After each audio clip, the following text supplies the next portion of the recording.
The buzzword that so I'm getting more used to now is that when people have their accounts with a centralized exchange, a lot of people use Coinbase or Binance, and they don't realize that they do not actually own the keys to the private key to their account.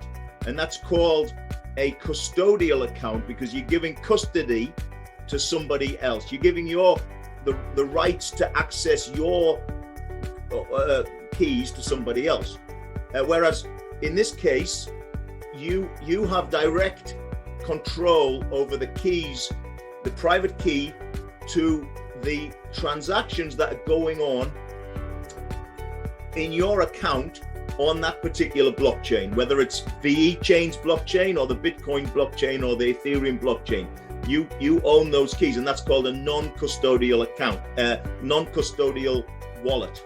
Correct. Finding that phrase is a good phrase, or is it catching on, or do people resonate? People don't quite understand it yet. I mean, people are trained to wake up, go give their time away to somebody else, and then when they get paid for that time that they've given away, they go give your money away to somebody else. This is how people are trained.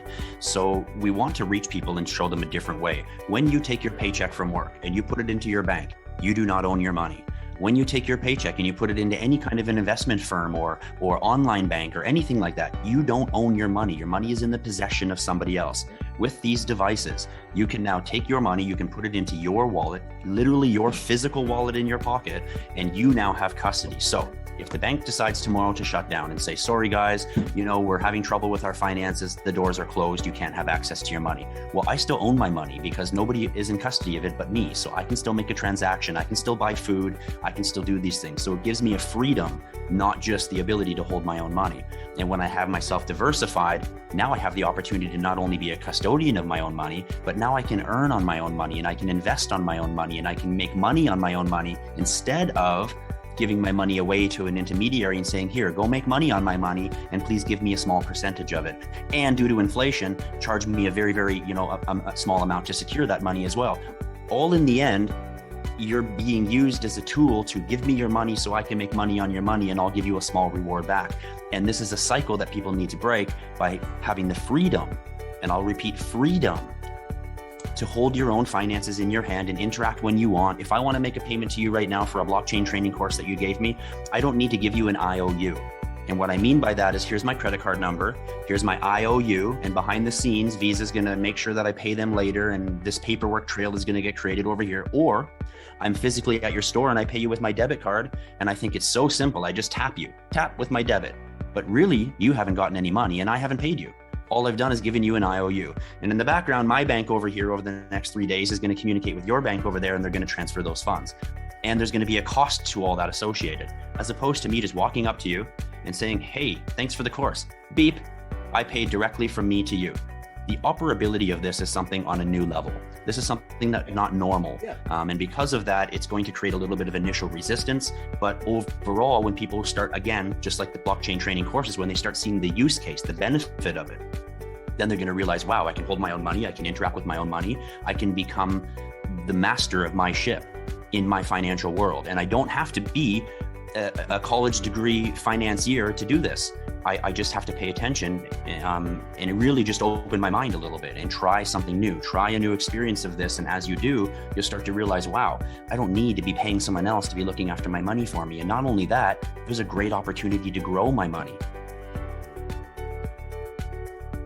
Yeah, you not only do you not need to pay them, so there's the lower costs, there's the lower efficiencies in the time and effort it takes for these intermediaries, these middlemen, to get involved. So you are removing that cost of the middlemen. But the other thing, Tristan, is that you don't need to trust them anymore.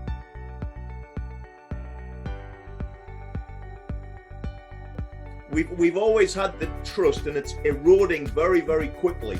We're losing trust in these middlemen as we speak, and we're losing trust in politicians. We've always had skepticism of big financial institutions, but I think it's becoming the trust is deteriorating as we learn about how these a little bit more about how these things are kept afloat.